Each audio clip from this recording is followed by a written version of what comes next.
Dalam nama Bapa dan Putra dan Roh Kudus. Amin. Tuhan bersamamu dan bersama rohmu. Inilah Injil suci Yesus Kristus menurut Matius. Dimuliakanlah Tuhan. Matius bab 13 ayat 36 sampai 43. Pada suatu hari Yesus meninggalkan orang banyak lalu pulang.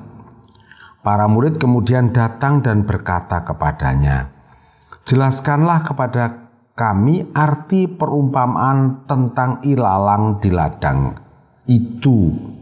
Yesus menjawab, "Orang yang menaburkan benih baik ialah Anak Manusia.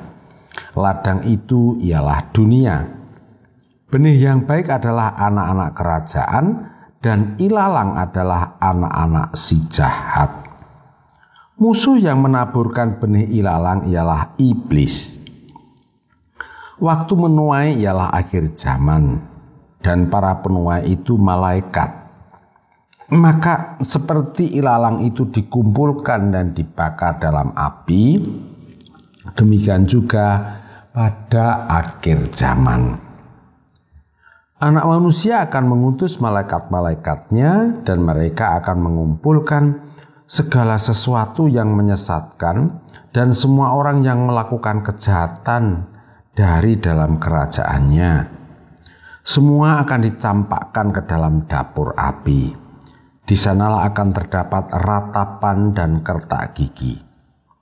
Pada waktu itulah orang benar akan bercahaya seperti matahari dalam kerajaan Bapa mereka. Siapa bertelinga hendaklah ia mendengarkan. Demikianlah sabda Tuhan. Terpujilah Kristus. Saudara-saudara yang dikasihi Tuhan dan yang saya gemateni, renungan saya pada tanggal 28 Juli 2020 ini berjudul Gabuk. Bacaan diambil dari Matius bab 13 ayat 36 sampai 43. Saudara-saudara, bacaan hari ini berisi sama dengan bacaan Injil pada hari Minggu tanggal 19 Juli yang lalu.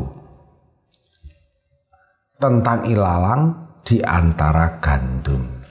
Diceritakan bahwa para pekerja tidak diizinkan mencabut ilalang karena pemilik ladang khawatir bahwa gandumnya akan tercabut. Soal ilalang itu menjadi urusan pemilik ladang. Dengan kata lain, manusia hendaknya mendengarkan dengan baik, berarti memfokuskan diri bagaimana menjadi gandum yang baik. Ketika orang fokus pada gandumnya, orang akan menemukan bahwa ternyata ada gandum yang berisi mentes dan gandum yang kosong alias gabuk. Jadi akhirnya pada musim panen ditemukan 3 jenis tanaman, yaitu gandum yang berisi yang mentes, gandum yang gabuk, dan ilalang. Kemana perginya ketiga jenis itu? Dalam bacaan Injil, gandum yang baik akan dikumpulkan dalam lumbung, dan ilalang juga dikumpulkan lalu dibakar ke dalam api. Lalu bagaimana gandum yang gabuk itu? Kemana ya? Sebelum menjawab pertanyaan itu, mari kita renungkan sejenak tentang gandum yang gabuk. Mungkin Anda masih ingat nasihat kakek moyang kita demikian. Yen ora gelem dijiwit, ya aja njiwit. Nasihat itu bagus, tetapi bisa menyesatkan. Bisa jadi orang tidak pernah berbuat jahat, tidak berbohong, tidak pernah mencuri, tidak pernah membunuh, tidak pernah berbuat jahat, dan lain-lain. Pokoknya menjadi orang baik artinya tidak berbuat jahat. Apakah itu cukup? Pasti tidak cukup.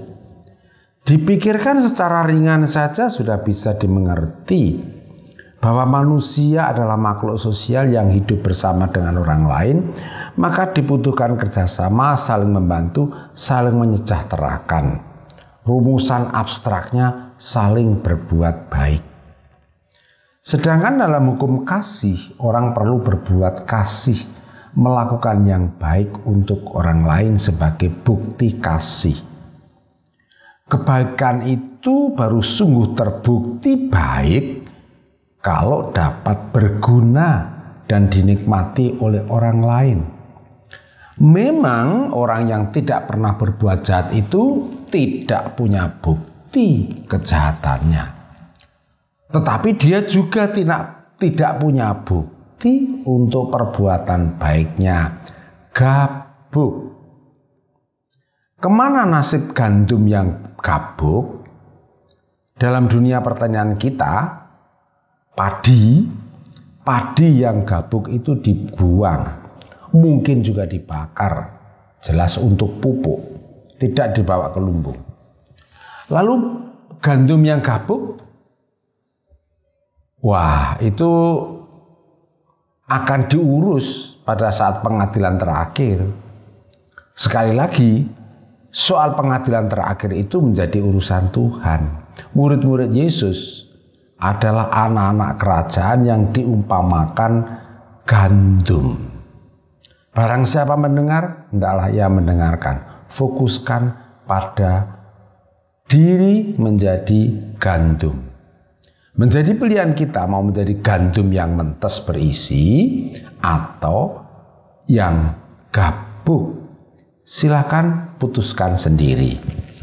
Amin. Kemuliaan kepada Bapa dan Putra dan Roh Kudus, seperti pada permulaan, sekarang, selalu, dan sepanjang segala abad. Santa Maria Fatima, doakanlah kami.